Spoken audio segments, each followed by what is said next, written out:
બેઠકના આખા પોડકાસ્ટમાંનો સૌથી મજાનો અને રસપ્રદ કિસ્સો નાના એવા ટુકડા રૂપે અહીંયા છે. અને આવા જ નાના નાના ટુકડાના રૂપે તમને સૌથી વધારે મજાના અને રસપ્રદ કિસ્સા સંભળાવવા અને જોવા માટેનો અમારો એક અદ્ભુત પ્રયાસ છે.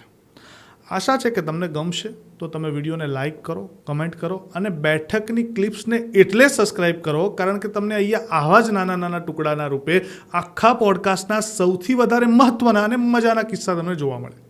તો ચાલો શરૂઆત કરીએ.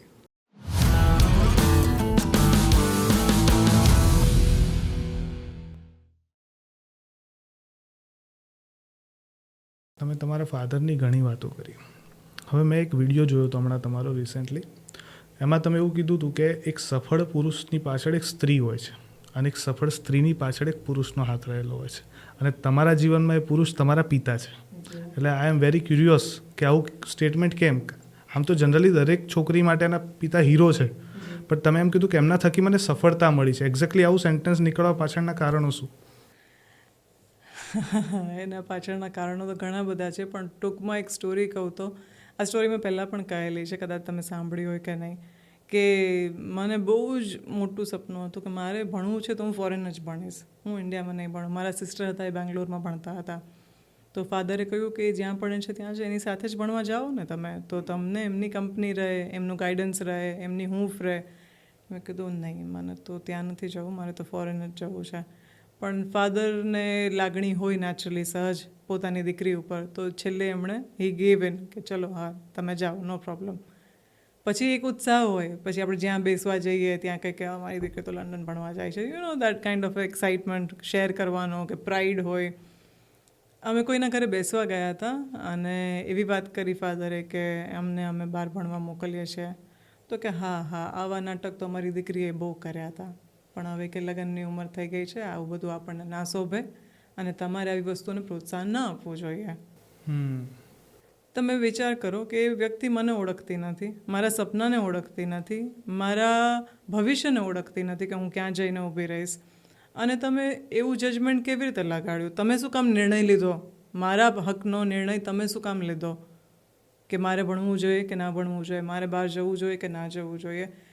એ નિર્ણય મા બાપનો હોવો જોઈએ, મા બાપનો હોવો જોઈએ. અને કોઈ કંઈ સારું કામ કરવા માટે નીકળતું હોય તો એને બિરદાવવાનું હોય, એને પ્રોત્સાહન આપવાનું હોય.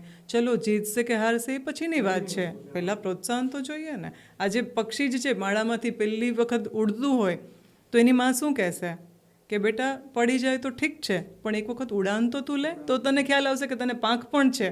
આ માળામાં તું જે હૂંફ લઈશ 2-3 મહિનાથી, તું પહેલી વખત પાંખ ફેરવીશ પોતાની, ત્યારે તને ખ્યાલ આવશે કે પવન કેવો હોય, પવનનો કરંટ કેવો હોય, અને તું ઉડીશ તો તને ખ્યાલ આવશે કે મારી પાસે તો શક્તિ છે કે હું આને ટેકલ કરી શકીશ. તો આ જ મારો યુથને હંમેશા કહેવાનું થાય છે કે પોતાનામાં હિંમત અને પોતાના સપનાઓમાં વિશ્વાસ, તો જ તમે આગળ વધી શકો છો. અને સ્પેશિયલી દરેક પેરેન્ટ્સે તમારા પેરેન્ટ્સ જેવું હોવું જોઈએ. એટલા માટે જ એક સફળ પુરુષની પાછળ સ્ત્રી હોય તો એક સફળ દીકરીની પાછળ એના પિતા હોય છે, કે જે સમાજ સાથે લડે છે. એના સપનાઓ માટે એના પિતા એના સમાજ સાથે લડવા પણ તૈયાર છે કે સમાજ પછી પહેલાં મારી દીકરીનું સપનું. તો એકચ્યુઅલી છે ને, હમણાં રિસેન્ટલી આવા કિસ્સા બહુ આવે છે કે માતા પિતા એમની દીકરીનું ક્યાંક કંઈક સાંભળે કે એના ઈચ્છા અને સપનાને કોઈક ત્રીજા વ્યક્તિને સલાહ લઈ અને એના સપનાઓને રગદોડી દેતા હોય છે. એવામાં ખરેખરમાં દરેક પેરેન્ટ્સે આ વસ્તુને સમજવી જોઈએ અને પોતાના બાળક માટે કામ કરવા જોઈએ. તો સ્પેશિયલી યુથ બી આનાથી થોડું ઇન્સ્પાયર થઈને આગળ વધી શકશે. બિલકુલ. અને યુથને તમે મારા મતે પૂછો તો યુથને શું જોઈએ છે? યુથને એક ભરોસાપાત્ર મેન્ટર જોઈએ છે કે જે એને હૂંફ આપે, એની સાથે સાથે એના પ્રશ્નોને સમજે અને એને સાચી દિશામાં ગાઈડન્સ આપે કે ભાઈ આટલા ઓપ્શન્સ છે, આટલું થઈ શકે, તને શું પસંદ છે, તારો હુનર શેમાં છે, તું ખુશ શેમાં રહીશ? કારણ કે આખી જિંદગી જે વસ્તુ નિભાવવાની છે એમાં ખુશી તો હોવી જ જોઈએ. મજા આવીને સાંભળીને કંઈક નવું જાણવા મળ્યું ને, તો આ જ નાના ક્લિપનો આખો ફૂલ પોડકાસ્ટ જો જોવો હોય તો જ એની લિંક ડિસ્ક્રિપ્શનમાં છે, જે બેઠક યુટ્યુબ ચેનલ ઉપર તમને જોવા મળશે. તો ત્યાં જઈ અને આખો વિડીયો એન્જોય કરો. મળીએ.